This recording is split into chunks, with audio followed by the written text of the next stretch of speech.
Sam relayed to the Tempest that we're stranded but alive. No choice but to investigate PB's signal.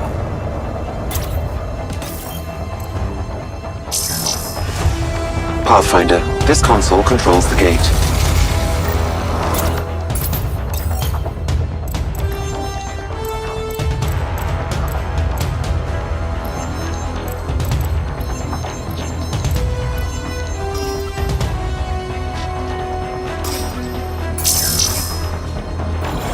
Anyone order a friendly observer?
Few things stoke the fire in a pirate's dark heart like buried treasure. In Update 0.1, there could be riches hidden beneath the sands of any island out there on the open sea. But all great adventures begin with a promise. And that's where our maps come in. When you embark on a treasure quest in this update of the game, you'll have a map to get you sailing in the right direction. In this case, a classic X marks the spot style map. You and your crew will be relying on this map, first to pinpoint the island, then to dig up the treasure. Making this a little bit easier is the map table on your ship. This gives you a wider view of the many islands you can travel to, and your ship's position on the sea. By comparing the islands on both maps like some kind of ingenious pirate detective, you can plot a course and get your treasure hunt underway.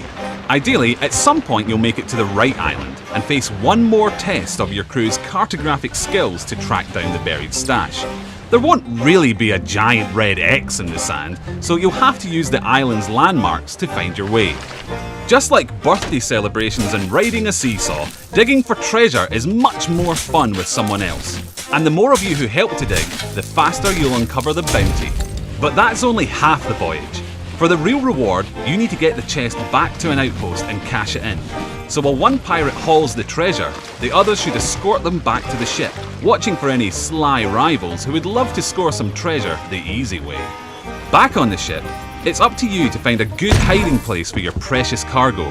There's still a chance that some enterprising sea dog will sneak on board and snatch it, but don't make it easy for them. Of course, the seas can be treacherous, and your crew will have to work together to reach a safe haven, fending off rival crews if they get too close. This could be a chance to test your blunderbuss or pistol by boarding their ship, to engage in a friendly exchange of ideas. If, after all this, you eventually get back to an outpost with your ill-gotten gains, head to the shipwright who'll happily exchange it for gold. Well, maybe not happily, but she will exchange it. One quest, well and truly smashed. This is just a first glimpse of what's to come in Sea of Thieves, and we look forward to showing you more as we set sail through our technical alpha phase and beyond. Cheers! Conan Exiles is an open-world survival game in which you use the freeform building system to craft yourself a village or city, which you then use as a base to fend yourself.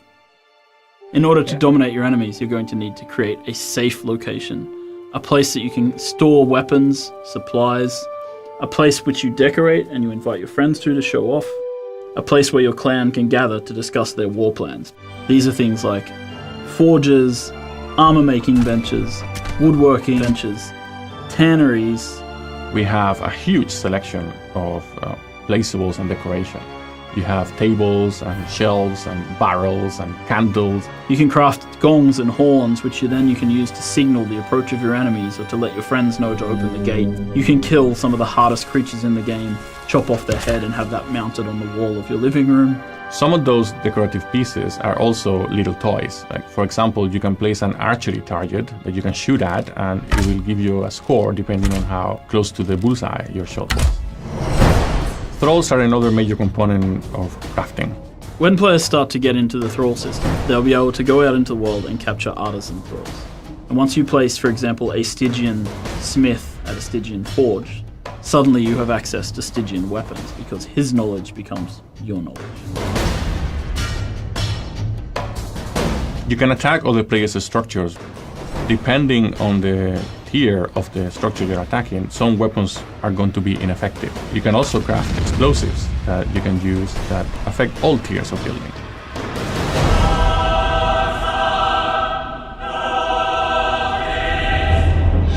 When you plan your base, you should also make sure you have enough space for an altar, and you need altars in order to unlock the religion path.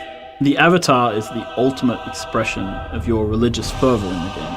When facing enemies with the ability to summon avatars, it pays off to think on your base layout carefully. When one of them steps on your city wall, it's going to crumble.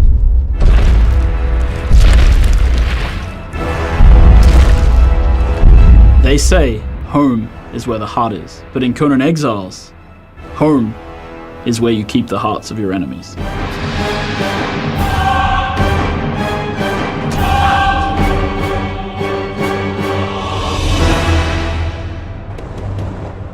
Welcome to your first look at Identity player housing.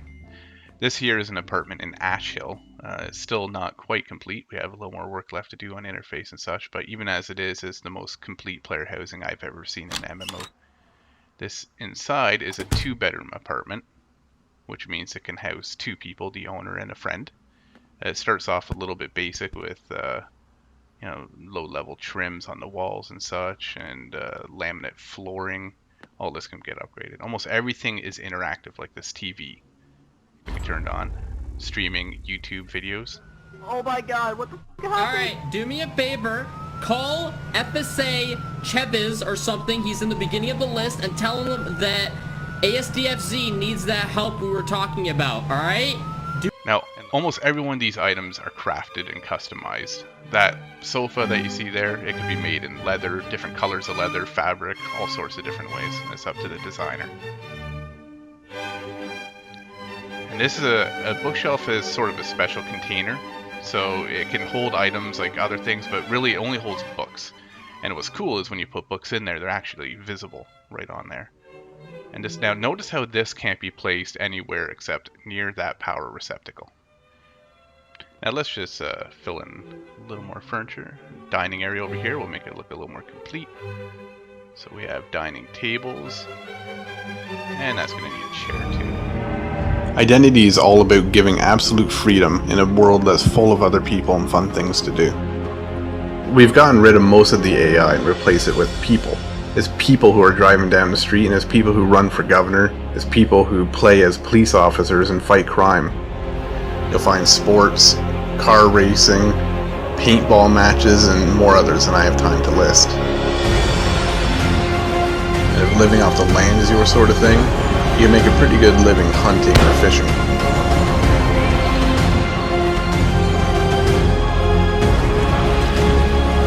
Identity is all about the freedom to do what you want to do when you want to do it. While Identity is an MMORPG in most ways, we're going to be offering you the option to rent your own servers too. So if you want a different, more specialized style of gameplay than our official servers have, such as maybe hardcore role-playing or some kind of like endless action, server operators are going to have control over hundreds of features to customize what they want. Alright, in Watertown, the suspect in custody. Nobody's coming the perimeter. It's still a hot scene. Сюжетные локации рейда – это различные зоны города Таркова и его пригорода. Индустриальные объекты, транспортные развязки, крупные участки леса, спальный район, коттеджный поселок, маяк и, безусловно, центр города. Везде игроку придется находить способ выбраться из изолированных участков, последовательно приближаясь к зонам выхода. Разнообразие локаций заставляет игрока прибегать к различной тактике прохождения, а большое количество объектов для исследования поддерживает интерес к возвращению на эту локацию снова и снова. Динамическая смена времени суток и погоды уже упоминалась ранее. Время на серверах идет с 4-кратным ускорением, чтобы игроки успели за одну сессию заметить смену времени суток. Также в погодной системе можно настраивать облачность, плотность и высоту тумана, направление и силу ветра, силу дождя и вероятность грома и молнии при грозе. Погодная система постоянно дорабатывается и улучшается, было добавлено процедурное намокание объектов, появление луж и капель на оружие. Эффекты времени суток и погоды могут выглядеть иначе при использовании солнцезащитных и тактических очков, давая как плюсы от их использования, так и минусы. Всего мы планируем 10 основных локаций плюс несколько скрытых дополнительных, одну фри-роам локацию и 2 локации для режима арена. Каждая рейдовая локация по-своему уникальна и зачастую будет необходимо возвращаться до них, чтобы выполнить те или иные задания. Где-то предстоит работать командой, где-то можно будет попытаться пройти в одиночку. В последних рейдах игроки будут сталкиваться с продвинутыми дикими и даже беглыми ЧВКшниками, которые выбрали путь бандитизма. Процесс производства локаций – это один из основных приоритетов работы команды моделеров и левел-дизайнеров. Сейчас идет проработка самой амбициозной и масштабной локации из всех – это центр города Таркова. Улицы, здания были спроектированы с нуля. Большинство из них будут полностью проходимыми, чего стоит только 10-этажный гостиничный комплекс и 12-этажный бизнес-центр.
Star Citizen is an epic first-person experience spanning hundreds of solar systems where players can fly highly detailed spaceships, battle on foot through massive space stations, explore life-size planets, and discover adventure in an ever-expanding and changing galaxy.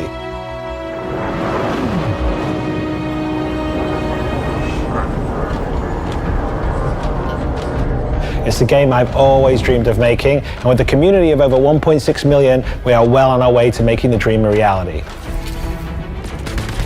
The biggest module is the Persistent Universe, known commonly as the PU. You can fly solo or crew up your ship with your friends to explore, dogfight in ships, or battle on foot. This represents the first glimpse of what will ultimately be the massive multiplayer Star Citizen universe.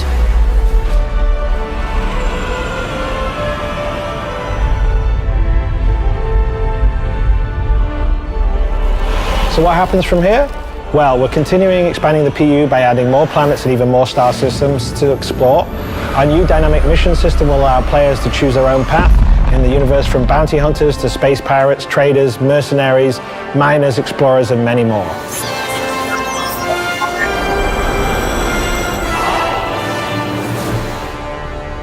As all these new pieces begin to fall into place, the universe of Star Citizen will really start to come together. But even then, it will only still be the start. Without victory, there can be no survival! Imagine a game without limits. A world where you can build anything, from spaceships to orbital stations.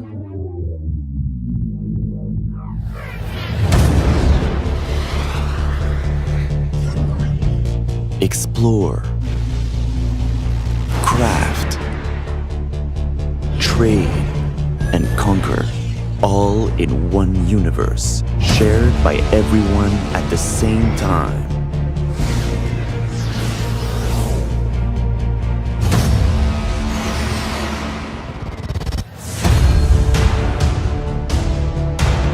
Forge your collective story. This is your world.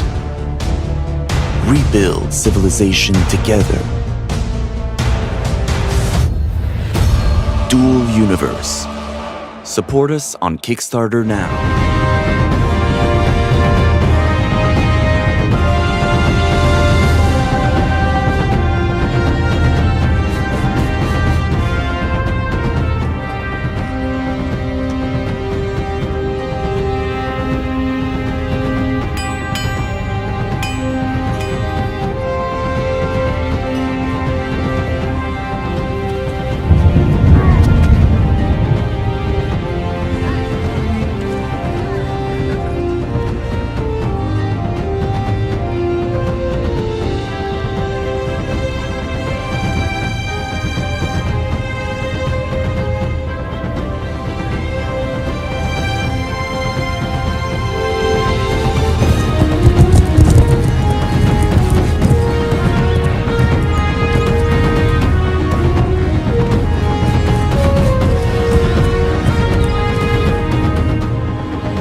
Whether he wants to be helped remains to be seen, as nothing is ever simple in these kind of scenarios. Okay, so we've arrived at the mission area, and normally snipers work in pairs, with a spotter who detects targets and measures the distance and wind. But John is deep inside enemy territory without backup, so he has to act as his own spotter. So the first thing we'll do is find a good vantage point and scout out the location ahead. Remember that higher ground is not always the best place to be, as you need to have an exit route in case of an alarm. You don't want to be stuck in a tower or under enemy fire with no way out.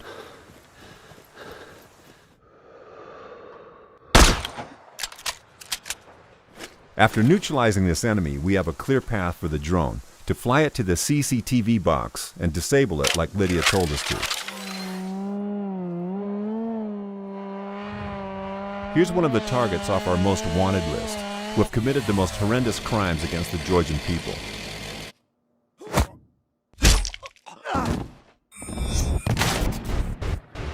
Whenever we find them, we can take them out to gain additional rewards.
Someone asked me once if I remembered how it all went down, as if it happened so long ago that anyone could forget.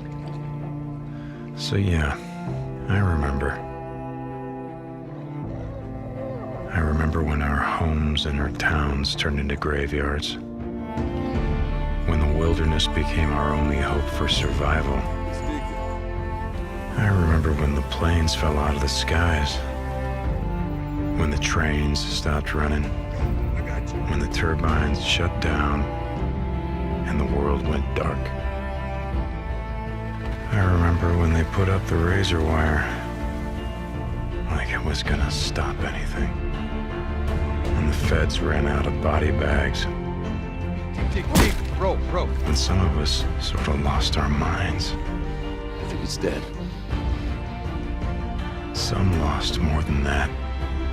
Much more. I remember when we lived by a code, when brotherhood meant something, and living meant more than surviving. Goddamn liar! So yeah, I remember how it all went down. I don't give a damn about any of that. You know what I remember most? Riding the open road. The smell of your hair. The touch of your skin. I remember you. But those days are gone. Now I'm a drifter, a bounty hunter, a mercenary. And for me, the broken road is all that's left. But I'll always remember.